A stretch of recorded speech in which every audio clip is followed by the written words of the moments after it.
Y'all are talking about the Holy Spirit convicting you of drinking and smoking. I can't even watch Netflix in peace anymore. And when you understand that the spiritual realm is a legal system, you tread more carefully. Not out of fear, because I don't give the devil more power than God, because he doesn't have more power than God.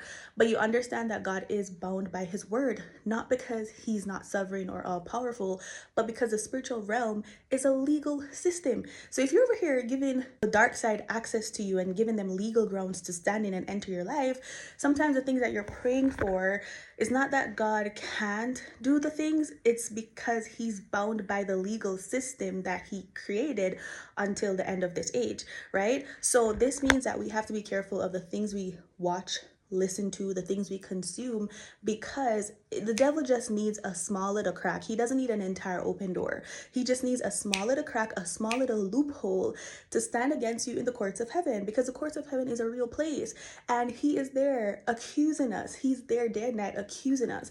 So if you're like, oh yeah, she watched that thing, she's that just giving access to certain things, he has legal grounds to stand on. But we have an advocate, which is Jesus, and we can enter the courts of heaven because it's a real place. When you pray, you can enter the courts of heaven.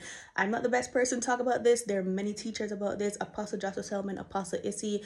There's another person that I can't remember now, but I'll link it on the screen. If you're over here constantly giving the devil access to you, like, girl, come on. So the things that we listen to, the things that we watch, the things that we consume, they matter. So now I can't unsee or unhear things. And that's the difference. When you don't know and you do things because you're naive, it's different. But once you start to open yourself to the deeper understanding of these things, you can be like, God, I didn't know. It's like, she knew.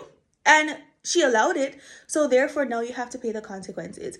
It's not scary, right? It makes you understand your power that, oh, if it's a legal system and I have control of the things, I can revoke access, I can break down altars, oh, I can operate differently. And then you start to realize that the things that you do in your life matters.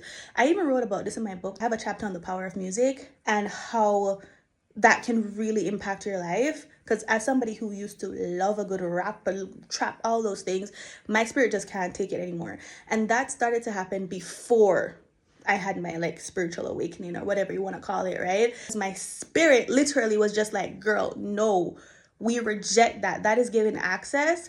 And if you want to live empowered by the Holy Spirit, because you can be empowered by another source, that's true, right? But if you want to be empowered by God's side, you got to revoke access to that.